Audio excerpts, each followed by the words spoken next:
টানা দুদিনের মুষলধারে বৃষ্টিতে রাজ্যের খোয়াই ধলাই ঊনকোটি উত্তর জেলা নদী তীরবর্তী এবং নিম্নাঞ্চলে বন্যা পরিস্থিতির দ্রুত অবনতি হচ্ছে। ক্রমাগত বাড়ছে মনু, খোয়াই, জুড়ি ও কাঁকুরি নদীর জলস্তর। ৮ নম্বর আসাম আগরতলা জাতীয় সড়কের তেলিয়ামুড়া ও আমবাসা এলাকার একাংশ জলমগ্ন হয়ে পড়েছে। বহু পরিবার গৃহবন্দী হয়ে পড়েছেন। অনেকে আশ্রয় নিয়েছেন শরণার্থী শিবিরে। পরিস্থিতি মোকাবিলায় প্রশাসনের পক্ষ থেকে জারি করা হয়েছে সর্বোচ্চ সতর্কতা। ধলাই জেলার মনুঘাট এলাকায় মনু নদীর জল বিপজ্জনকভাবে বৃদ্ধি পাওয়ায় ঘটগছ পাড়া প্লাবিত হয়েছে। প্রায় ৩৬টি পরিবার ঘরছাড়া হয়েছে এবং বহু বাড়িতে কোমর সমান জল ঢুকে পড়েছে। প্রশাসনের উদ্যোগে ক্ষতিগ্রস্তদের নিকটবর্তী স্কুল, অঙ্গনওয়াড়ি কেন্দ্র ও মনু টাউন হলে নিরাপদে সরিয়ে নেওয়া হয়েছে। পরিস্থিতি পরিদর্শনে ঘটনাস্থলে যান মনু চৈলেংটা এলাকার এমডিসি হলিউড চাকমা। তার সঙ্গে ছিলেন sub divisional magistrate Subrata Das সহ অন্যান্য প্রশাসনিক আধিকারিকরা। একই জেলার ছাউমনুতেও বন্যার জেরে বহু পরিবার শরণার্থী শিবিরে আশ্রয় নিয়েছেন। দুর্গতদের খোঁজখবর নিতে শিবিরে যান এলাকার বিধায়ক শম্ভুলাল চাকমা।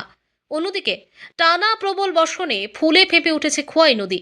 নদীর জলস্তর দ্রুত বৃদ্ধি পাওয়ায় খোয়াই শহর এবং তেলিয়ামুড়া পুর পরিষদ এলাকার নদী তীরবর্তী বিভিন্ন নিম্নাঞ্চলে বন্যা পরিস্থিতির সৃষ্টি হয়েছে। একাধিক পরিবারের বসতবাড়ি জল ঢুকে পড়ায় আতঙ্কে দিন কাটাচ্ছেন বাসিন্দারা।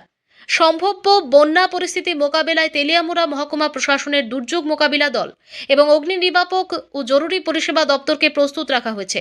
যে কোনো জরুরি পরিস্থিতিতে দ্রুত উদ্ধার ও ত্রাণ কার্যক্রম পরিচালনার জন্য প্রয়োজনীয় ব্যবস্থা নেওয়া হয়েছে।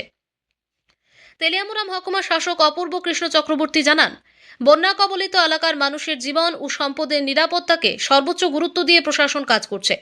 তিনি নদী তীরবর্তী ও ঝুঁকিপূর্ণ এলাকায় বসবাসকারী মানুষকে কোনো ঝুঁকি না নিয়ে দ্রুত নিকটবর্তী শেল্টার হাউস বা শরণার্থী শিবিরে আশ্রয় নেওয়ার আহ্বান জানান।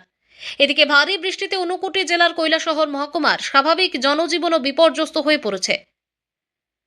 মনু নদীর জলস্তর ক্রমশ বাড়তে থাকায় শহরের নতুন কালীবাড়ি, কোর্ট মার্কেট, উত্তর কাচেরঘাট, পাইতর বাজার সহ একাধিক নিচু এলাকা জলমগ্ন হয়েছে।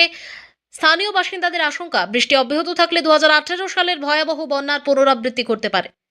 উত্তর জেলাতেও জুড়ি ও কাঁকুরি নদীর জলস্তর বৃদ্ধি পাওয়ায় নদী তীরবর্তী বিস্তীর্ণ এলাকা প্লাবিত হচ্ছে। পাশাপাশি অসম থেকে নেমে আসা জলের কারণে অসম ত্রিপুরা সীমান্তবর্তী কুর্তি এলাকায়ও বন্যার আশঙ্কা আরও বেড়েছে। এদিকে আবহাওয়া দপ্তর জানিয়েছে, আগামী 10 জুলাই পর্যন্ত রাজ্যে ভারী থেকে অতি ভারী বৃষ্টিপাত অব্যাহত থাকতে পারে। ফলে পার্বত্য রাজ্য ত্রিপুরায় বন্যা পরিস্থিতি আরও ভয়াবহ রূপ নিতে পারে বলে আশঙ্কা করা হচ্ছে। প্রশাসনের পক্ষ থেকে সাধারণ মানুষকে সতর্ক থাকা এবং প্রয়োজন ছাড়া ঝুঁকিপূর্ণ এলাকায় যাতায়াত না করার পরামর্শ দেওয়া হয়েছে। ব্যুরো রিপোর্ট, প্রতিদিন ত্রিপুরা। 2018 সালে যে বৃষ্টিপাত হয়েছে, কালকে থেকে এইরকম বৃষ্টিপাতের মনে হইতেছে।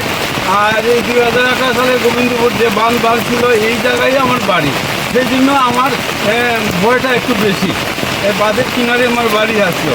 আমরা রাত্রে ঘুমাইছি না, এই এক সপ্তাহ ধরে 2018 সালের বন্যায় এই পাবলিকে আমরা কাজ করতে লাগছি, অনেক কাজ পাবলিকের জন্য করছি।